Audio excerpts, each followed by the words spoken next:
We've talked about how you can figure out how far you really hit your irons, and it's important to know how to use that data to make yourself a better player to shoot lower scores.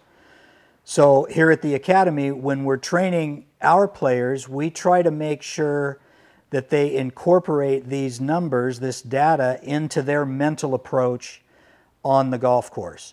So I'm going to give you some examples of how we go about doing that.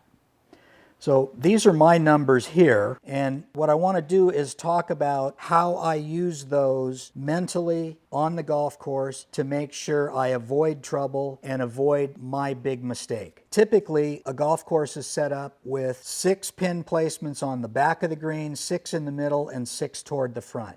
Typically, most golf courses have more trouble toward the front of the green, not as much toward the back. Of course, that's not always the case, but understanding that, let's go through some examples. Let's say, for example, the pin is cut on the very front edge of the green, and my average is 145 right here, but my lowest numbers are in the range of as low as maybe even 130, 35. So that pin that's cut in the front of the green might be a perfect 145, but if I have to avoid that trouble that's short, I may choose to drop down to a 7 and just play to the center of the green.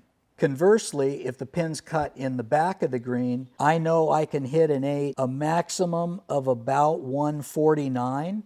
So if it's 152, 153 to the back edge, I'm safe to use that club, but I still might want to club down depending on the conditions at pin high. There could be trouble pin high. There could be extreme trouble just over the back of the green. So you've got to think about these things when you're on the golf course and you've got your data. What's really important is to know what your average is, but what your miss is going to be, and when you're really ramped up and you nail it, what your maximum distance is going to be, and avoid trouble when the pin's in the back with your maximum. Avoid trouble when the pin's in the front with your minimum yardages.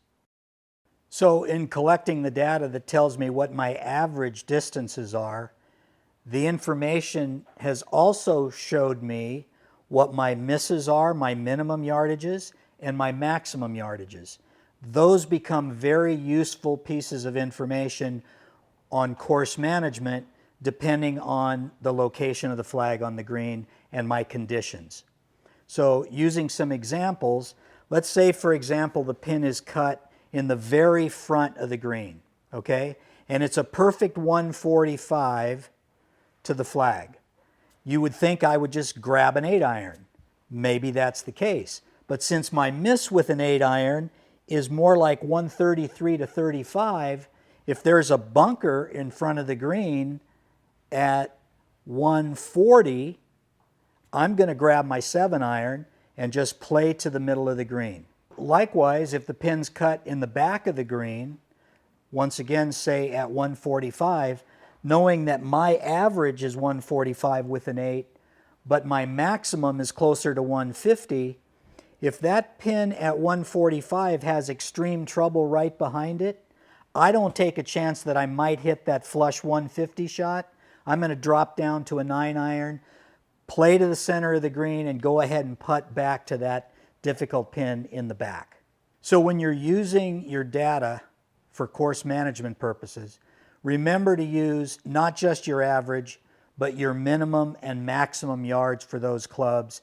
That will help you avoid trouble, and it'll give you more opportunities to shoot good scores.